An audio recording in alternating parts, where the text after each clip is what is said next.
Jeste li ikada stavljali klinčiće na stopala? Kada je moja baka to isprobala, nije mogla vjerovati koliko je učinkovito. Plesala je od sreće. A moja žena koja je sumnjala u to, mi je zahvalila. Stoga svakako ostanite s nama do kraja videa, jer ovo što danas radimo ima 10-struko djelovanje.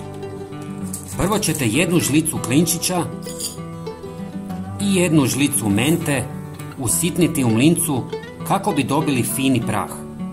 Usitnjene biljke imaju jače djelovanje, snažniji miris i brže oslobađaju svoje hranjive sastojke. Klinčić sadrži protuupalna, antibakterijska i antifugalna svojstva. Ubija bakterije i gljivice te smanjuje neugodne mirise. Menta je poznata po svom osvežavajućem i hladnom osjećaju, koji može biti izuzetno dobar za umorna stopala. Mentol također pomaže u ublažavanju bolova na stopalima. Zatim u posudu ulijte samo 200 ml vruće vode,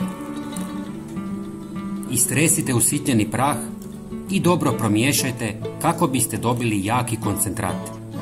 Ostavite par sati u vodi kako bi se maksimalno oslobodili svi hranjivi sastojci. Sada sve procijedite kroz gazu kako biste dobili čistu tekućinu. Prijatelji, napišite nam odakle nas gledate. Potreban nam je još jedan sastojak, a to je kokosovo ulje, koje duboko hidratizira kožu sprečavajući isušivanje, što je idealno za suhu kožu stopala.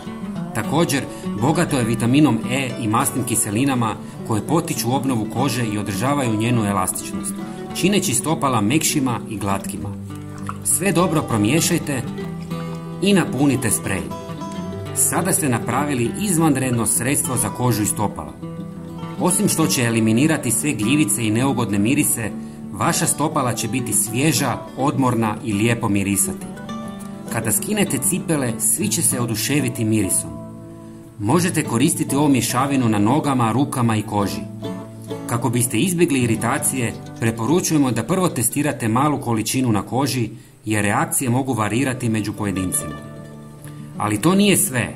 Menta i klinčići djelotvorni su repelenti protiv komaraca, buha, grinja, stjenica i drugih insekata, pružajući vam zaštitu gdje god se nalazili. Ovo sredstvo ima širok spektar djelovanja, pružajući vam višestruke koristi i možete ga špricati svuda. Dragi prijatelji, pogledajte i naš sljedeći koristan video na vašem ekranu i podijelite ovaj video sa svojim prijateljima. Hvala vam puno. Pozdrav!